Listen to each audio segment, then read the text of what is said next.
आज मुझे केशी घाट में आरती करने का सौभाग्य प्राप्त हो ही गया। ये कोई साधारण आरती नहीं थी, ये यमुना महारानी की आरती थी जो बहुत लंबी चलती है। मुझे लगा कि थोड़ी देर में आरती खत्म हो जाएगी, लेकिन आरती तो बहुत लंबी थी, करीब 2 घंटे मुझे लग गए और आरती में तो मुझे आनंद ही आ गया है। तो मैं भी भक्तों के बीच यहाँ पे आरती में शामिल हो चुका हूँ। और मथुरा के केसी घाट में यहाँ पे आप देख सकते हैं, यहाँ पे परिक्रमा वाले जा रहे थे और परिक्रमा वाले ऊपर से निकल रहे थे और हम यहाँ पे आरती में शामिल होने के लिए बैठ गए। यहाँ पे आरती करने का एक अलग ही सुख नजर आ रहा था। ऐसी आरती मैंने पहले कभी नहीं देखी थी। जो मैं सामने जूते चप्पल पहन करके बैठे हैं, उनसे निवेदन है जूते चप्पल साइड में। अब भक्त भी धीरे धीरे यहाँ पे आने लगे हैं। ये अधिकांश भक्त यहाँ के नहीं थे, बल्कि बाहर से जो घूमने मथुरा आए हुए थे वो यहाँ पे बैठे हुए थे। मुझे भी यहाँ पे पंडित जी ने बोल दिया है सिर ढकने के लिए। उन्होंने बोला कि बिना सिर ढके आरती नहीं हो सकती, तो मैंने भी अपना गमछा निकाला और आरती में सिर ढक लिया है। और यदि जिनके पास कोई वस्त्र नहीं है, अभी उन्हें संकल्प के लिए पुष्प दिए जाएंगे। हरिओम पवित्रो पवित्रो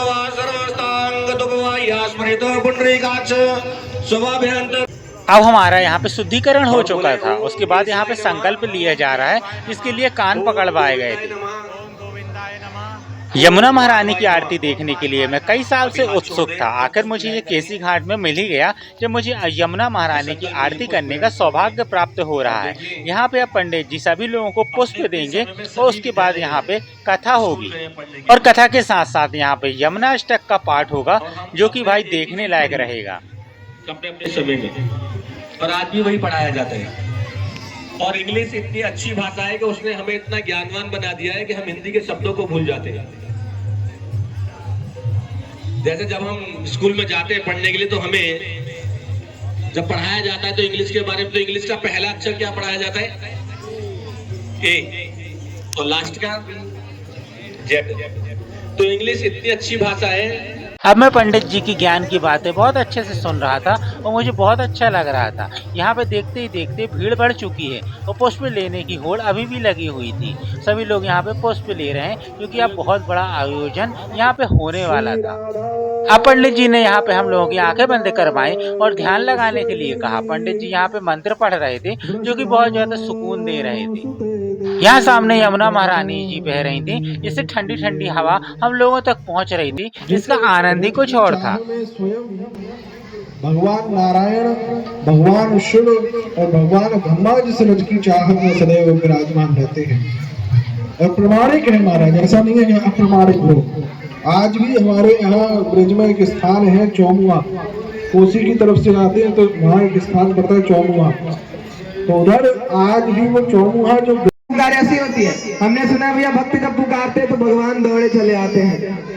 तो आप सभी भी भक्तों के जैसे, सच्चे भक्तों के जैसे एकदम भाव से और प्रेम से, शरीर में जितनी ऊर्जा है पूरी ऊर्जा के साथ एकदम प्रेम से, भाव से ऐसे बोलो महाराज जी, कम से कम अगल बगल वाले जो लोग घाट वाले लोग हैं, कम से कम उन तक तो पहुंचे, मैया तक नहीं पहुंच रही तो एकदम प्रेम से और भाव से मेरे साथ सभी लोग बोलेंगे, बोले श्री श्याम सुंदर श्री यमुना महारानी की, श्री श्याम सुंदर श्री यमुना महारानी की, श्री श्याम सुंदर श्री यमुना रसरानी की, वृंदावन बिहारी लाल की, वृंदावन बिहारी लाल की, वैशाली महारती घाट की, श्री रसरानी महारती घाट की, जय जय श्री राधे। जिन जिन को अपनी मनोकामना की पूर्ति करवानी थी, पंडित जी ने यहाँ पे सभी को सामग्री दी हाथों पे। उसके बाद यहाँ पे छोटा सा हवन करवाया। ये हवन इतना अच्छा और शक्तिशाली था, पंडित जी ने बताया कि यदि ये हवन जो करता है उसकी सभी मनोकामना पूर्ण हो जाती हैं। तो हम भी परिक्रमा करते हुए पंडित जी के साथ साथ यहाँ पे हवन कर रहे थे।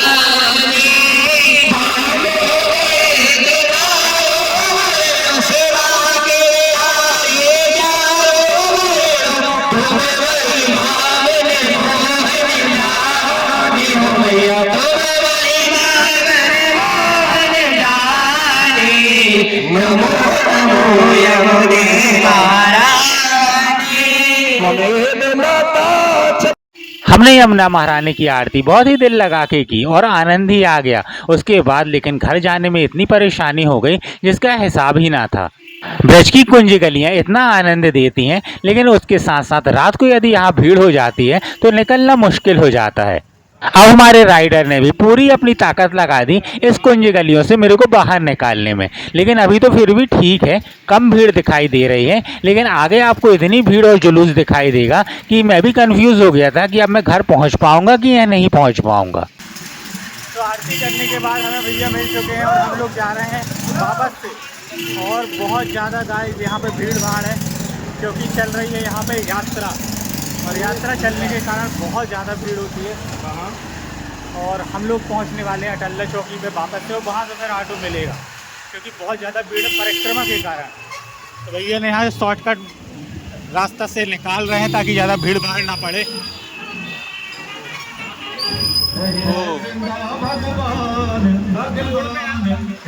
यहाँ तो जुलूस लगा हुआ। रात में घूमने का अपना ही मजा रहता है। यहाँ पे वहाँ गए तो वहाँ जुलूस निकल रहा है, अब जुलूस निकल रहा है तो वापस से यू टर्न लेना पड़ा, कोई नई रोड यहाँ पे खोजना पड़ेगी बाहर निकलने के लिए। बाहर निकलना आसान नहीं है ब्रज में।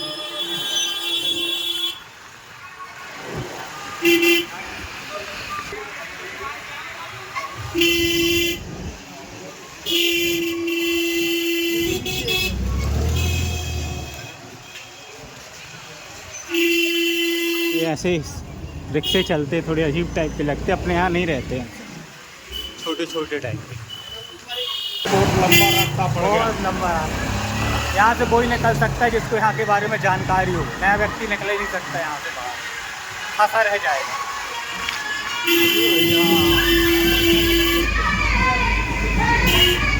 हमें घूमते घूमते यहाँ करीब 2 घंटे का समय हो चुका है, लेकिन हम बाहर नहीं निकल पा रहे हैं चौराहे तक जाने के लिए। आकर हमारे राइडर ने फैसला किया कि वो जुलूस के बीच से निकल के रास्ता बनाएगा धीरे धीरे, और फिर आकर उसने किया भी यही, और वो हमें बीच से निकाल के आगे ले जा रहा है।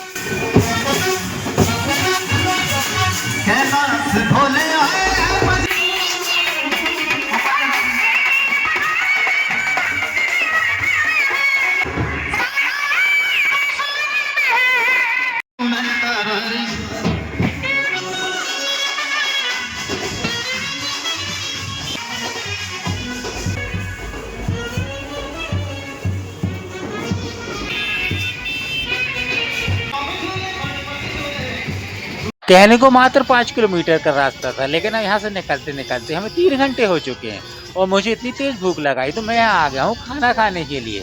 और आपको आज की आरती और कुंज गलियाँ कैसी लगी कमेंट करके बताइएगा। मिलते हैं नेक्स्ट ब्लॉग में।